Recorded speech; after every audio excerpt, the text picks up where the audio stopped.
everyone doing tonight? Good? Are you doing good or great? Good, I like it. Hey, so we are in a series called It's Complicated. Everyone say it's complicated. Because if we're honest, and we can be honest with ourselves, dating and relationships and love can be very complicated. And I really hope that this series can provide you guys some clarity in the midst of the complicated waters that you guys are surrounded in on a daily basis. And we are in the middle and towards the middle end, I guess, of our series. Next week, we're wrapping it up. Me and Gabby are just going to sit here. Hopefully, you guys have been seeing that we've been just promoting, hey, send us your questions about dating, about relationships, about even just how to handle, just friendships. Anything goes. We're going to be super honest, and we're going to just have a conversation next week. And that's the beautiful thing. It's a conversation. It's not, I'm going to be preaching at you, but I definitely want to start a conversation and also continue it after next week as well. But that's next week. And today we're wrapping up Samson's life, and we're just doing a deep dive into Samson's life, and we're at the end of it. And Samson is by far one of the most frustrating characters in the Bible. Let's just be real. Because he had such a divine calling on his life. He had such an amazing purpose. He was supposed to deliver God's people, the Israelites, from the oppressive rule of the Philistines. And from birth, he was destined to do that. But just like all of us, that we have great callings in our lives, but we constantly mess things up. And Samson was often led by his emotions and by his feelings to do things, and he would get himself into trouble, into complicated drama. And we're at the end of his story. We're at the end of his life. And so we've been seeing, and as we're walking through his story, we can kind of see a couple of patterns and a couple of things that he's struggling with. The first week, we talked about Samson looking at a girl and was like, I don't care who she is, I want to marry her. It's called lust. And he had that lust within him. He was doing that, and he wanted to pursue that relationship. And if you read Samson's story, which I want you to for some extra credit, you could see he was a mess. He was constantly filled with lust, and he was sleeping with prostitutes. The dude was a mess, and he was filled with lust. And when you're filled with lust, a lot of the times what could happen is you can be very prideful. And what happens with pride is pride says, I know what's best and you don't, and I'm going to do what's right in my own eyes. So what I think is good, I'm going to do. And that's the definition of pride. And we see in Samson filled with lust, filled with pride, just doing whatever he wants in the moment. He thinks he's better than anybody else. We've been learning that he has super strength, that he has strength like nobody else. And with that, he was pretty cocky. And if you've been reading his stories, you could see that Samson was pretty cocky. He had some pride issues. But also, because he was prideful, he had some anger. We read a couple stories a couple weeks ago, right, that he just started murdering a bunch of people because he pulled a prank on some guys and the prank went wrong. And then he just, with his strength that he has, he just starts murdering a bunch of people. He's filled with anger. And that's what happens when you're filled with pride and things don't go your way. You just get really angry and really emotional. So we see all this stuff is just starting to stack up on Samson. And with that, all that stuff is stacked up. We end up, Samson's being compromised. Everybody say compromised. Now, compromise is an interesting word. You like that? Compromise is an interesting word. It's actually a compound of two different words. The first word is actually comp. Everyone say comp. You know what comp is? Comp is actually something that's free. Like, hey, if you go somewhere, they're going to give you a complimentary gift. It's a free gift. Or if you go to a hotel and you spend the night and the next morning, they give you a complimentary breakfast, right? And let's be honest, those breakfasts are the worst. I mean, the eggs are awful. The bacon and sausage, they microwave it. It's not good. It's disgusting. The only good thing about a complimentary breakfast is the cereal, okay? Amen the cereal, okay? Hey, best cereals. Shout them out. Best cereals. Come on, I need to know. Cheerios! I like Cheerios too. That's the right answer. Hey, so listen, they give you that free food, right? Complimentary. Comp is free. So that's comp. The second word is promise. Everybody say promise. And so what's interesting with compromise and Samson is full of compromise. And we see Samson freely give away his promise. Just giving it away, filled with lust, filled with pride, filled with anger, just giving away the destiny, the calling, the amazing purpose in life that God has for him. And if we're honest tonight, we do the same thing. Some of you in this room are compromised, that you're giving away your identity, your sexuality, your relationships because you're giving it away for free and then rejecting what God has for you. And some of you guys are compromised here in this room, just like Samson. And so Samson, we see building this tower is compromised. And so we're at the end of his story, we're at the end of his life, and we're at the finale. Everyone loves a good season finale. And so we're at the finale of his life, and I just want to jump into the story tonight. In Judges 16, verse 4, the verse is going to be on the screens for you to read along. It says this: so sometime later, Samson fell in love with a woman named Delilah. Everyone say Delilah. Hey there, Delilah, what's it like in New York City? I'm 1,000 miles away.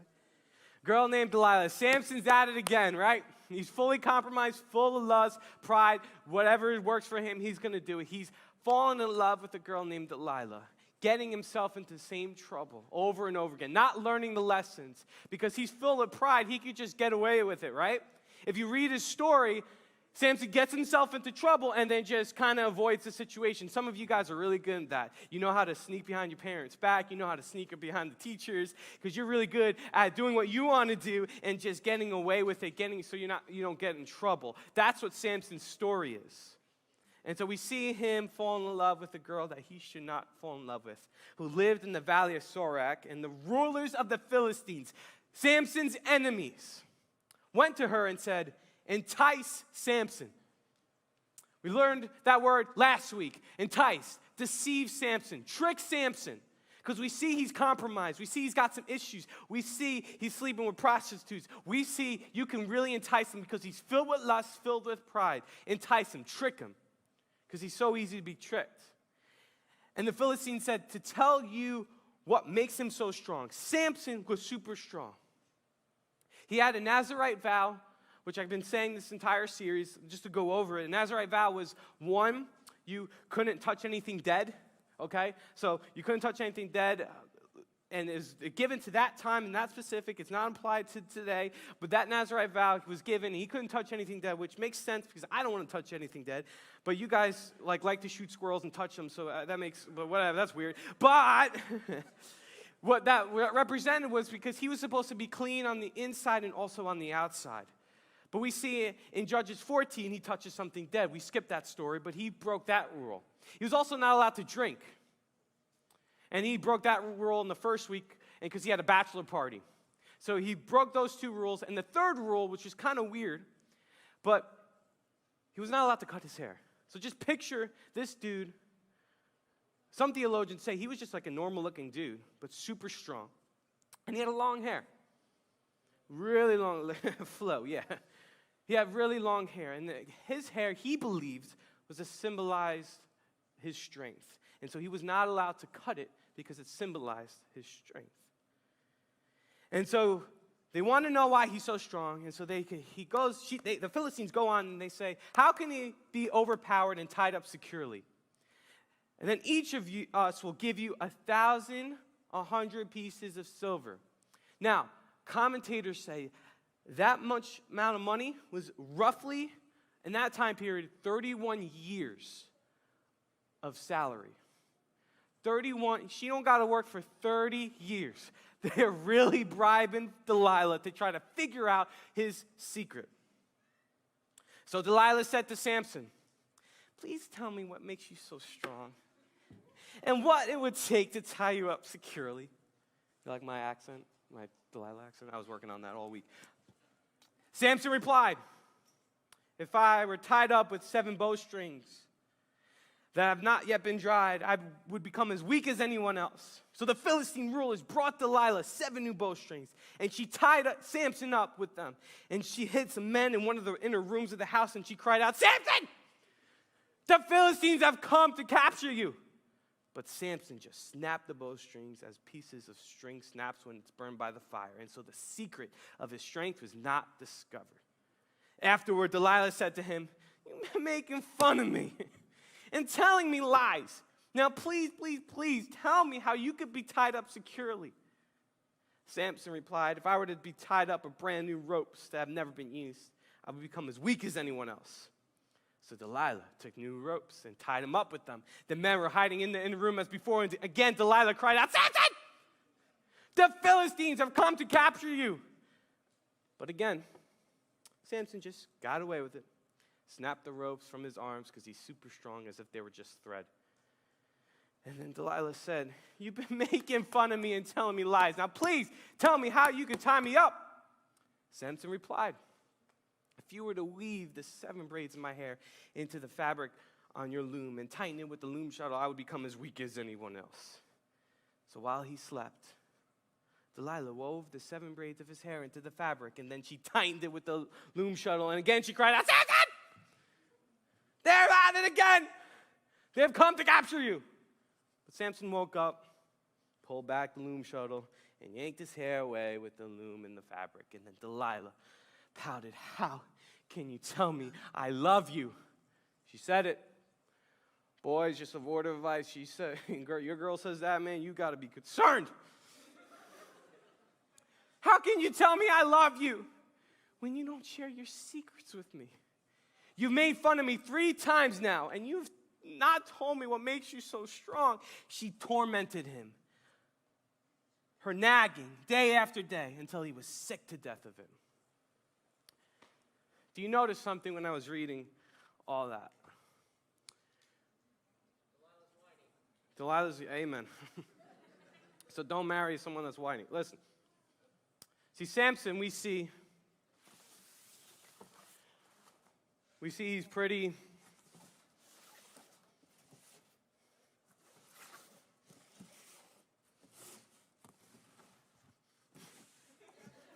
somewhere around here. He's pretty comfortable. Some of you are asking, like, why would Samson like just sit there and have her nag and nag? Like, if a girl is trying to tell you this, you're trying to figure out your weakness, shouldn't you just Usain Bolt out of there? But no, he's compromised. And when you're compromised, you get comfortable. I know a lot of comfortable Christians that's like, "No, I'm good. I'm okay. Like, yeah, I get, like, I should probably have a blocker on my phone, but I don't struggle with pornography, so I'm not going to be tempted. I'm good. Oh, I'm good. Like, we're not, like, really making out or anything, and we're just, like, we're not, even though we're home alone a lot, but, like, we're fine. We're good. We're comfortable." I know a lot of Christians that are comfortable. And when you're comfortable, you're full of deception, just like Samson. You believe in the lies. Say, "Hey, it's okay, everything's fine." And Samson was so deceived that he's literally laying on the lap of his assassin, and he can't even see it. Why? Because he's comfortable. And that just stacks on, and you start believing lies when you're comfortable, thinking that you're so good. And we see he just couldn't handle it anymore. Delilah was kept nagging. And so after all the complaining, Samson just got sick and tired of it. And he says this in verse 17. Finally, Samson shared his secret with her. "My hair has never been cut," he confessed. "For I was dedicated to God as a Nazirite from birth. And if my head were shaved, my strength would leave me, and I would become as weak as anyone else." See, Samson believed the source of his strength came from his hair. And a thing that It was just an outward appearance.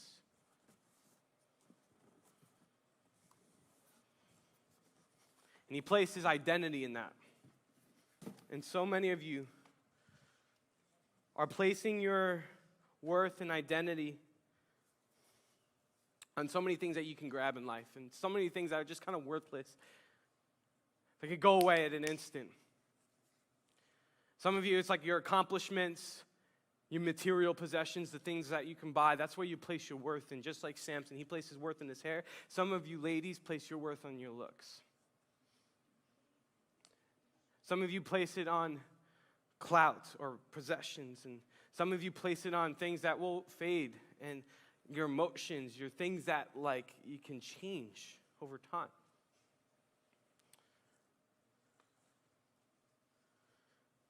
And so Delilah realized that he finally told her the truth in verse 18. So she sent for the Philistine rulers. She's like, listen, come back one more time, she said. For he has finally told me his secrets. So the Philistine rulers returned with the money in their hands.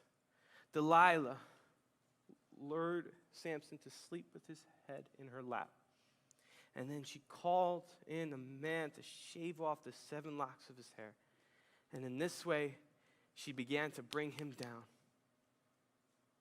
And his strength left him. And then she cried out, Samson, the Philistines have come to capture you. When he woke up, he thought, I will do as I did before. I get myself out of these situations. I'll do it before, like I did before. I'll just shake myself out of this. But he didn't realize the Lord had left him. So the Philistines captured him and gouged out his eyes, and they took him to Gaza, where he was bound from the bronze chains and forced him to grind grain in the prison. And just to summarize a couple of verses, Samson is literally getting captured. He got caught. And he was brought as a prisoner, captured by his enemies. And they just brought him. He's blind. He's at the bottom of the barrel. And they take him and they put him at the center, in the heartbeat of enemy territory, the temple. And the text says they just throw him in there, beat him up, laugh at him, make jokes about him, spit on him, just inhumane stuff to him. They just amuse him, the text says. They just, like he's a toy, like he's just like a little plaything. And the entire nation, 3,000 people, are looking at him, laughing at him, and just mocking God. Saying, this is the guy that was going to deliver you guys? Bunch of losers. And the entire nation's looking at Samson. And Samson, all he ever wanted was attention. And he finally got it. And he finally got the attention, but it probably wasn't what he was looking for. And next thing you know, we see Samson at the bottom of his life, hitting rock bottom, next to the temple with pillars all around him, getting made fun of, blind, and at the bottom of the barrel of his life, the lowest point of his life. And he can't see anything, and he really screwed things up now. You really messed things up, Samson, didn't you? You can't see nothing. Everyone's making fun of you. The entire nation that is oppressing God's people is just laughing at you. And you're supposed to be the person to deliver us. You can't see anything. Look at you, man. This is what you do. This is what happens when you chase after your lust. This is what happens when you think you know what's best and you're prideful. This is what happens when you get too angry, you get compromised. You didn't even know it, bro. Like, you didn't see all the red flags with Delilah. You didn't see all the red flags your entire life, bro. You just kept doing it. This is what happens. This is what happens, Samson, when you play with fire. You're going to get burned. Bro, don't you know that God left you? Can't you see that? What's wrong with you, bro? You really messed things up. And Samson being at the lowest point of his life, while everybody's making fun of him, and some of you guys can relate to that, because some of you guys have hit rock bottom.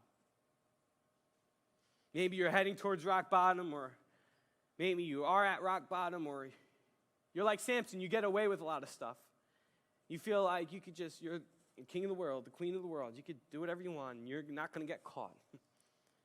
Like I said last week, sin will always take you further than you want to go. And you'll have to pay a lot more than you ever want to pay.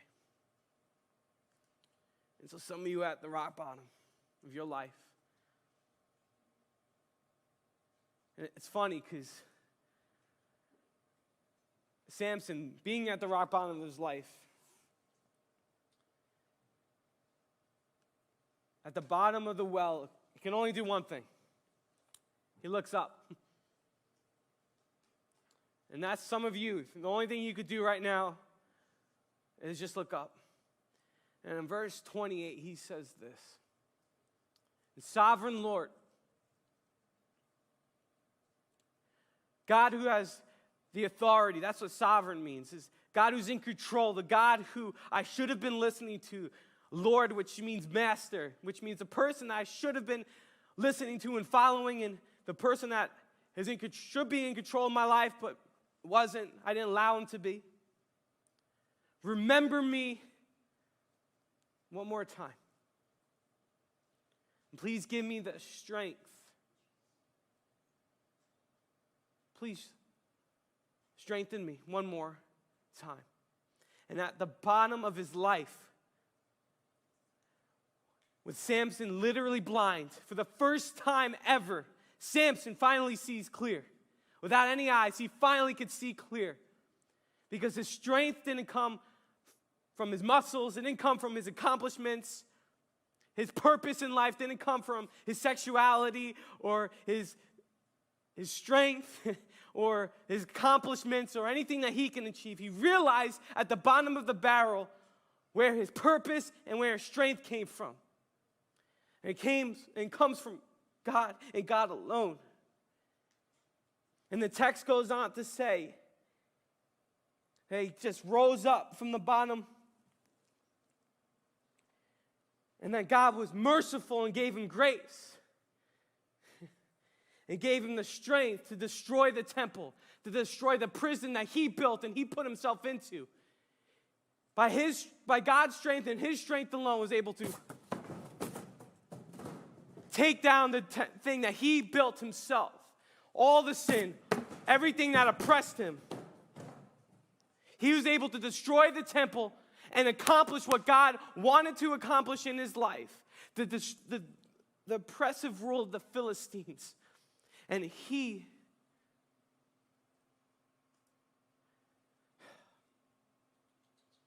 killed more people then, in that moment, than he did his entire life. And so many of us here in this room are trying to break free from sexual sin, are trying to break free from things that are holding you. But I really hope you see tonight that Samson tried to do everything on his own strength, but he couldn't. That the only way you're going to live an uncomplicated life is to have an uncompromising strength in Jesus. You Christians in your room, you're trying so hard to live pure. You're trying so hard, but the thing is you could keep trying and you're going to fail. Because it's only by his power and his strength that you're going to be able to accomplish the strongholds, the things that have been oppressing you for so long. And you might have built that prison yourself. You might have done some stupid things growing up. But the only way you're going to accomplish anything meaningful or purposeful in your life is through his strength, not your own. And so many people try to be good people and try to dismantle so many things that oppresses them, but they can't. because they're not living with the power and strength that comes from God and God alone. And Christians, I'm talking to you, you need to realize that you need him. And that if you want an uncomplicated dating relationship, if you want an uncomplicated just life, you fill in the blank. You want an uncomplicated purity, like whatever it is, you need the strength that only Jesus can provide. And see, it's interesting is that the Philistines, Samson actually asked to die with the Philistines. He said to God, hey, just let me die right now. And it's interesting, if you're not a Christian here in this room,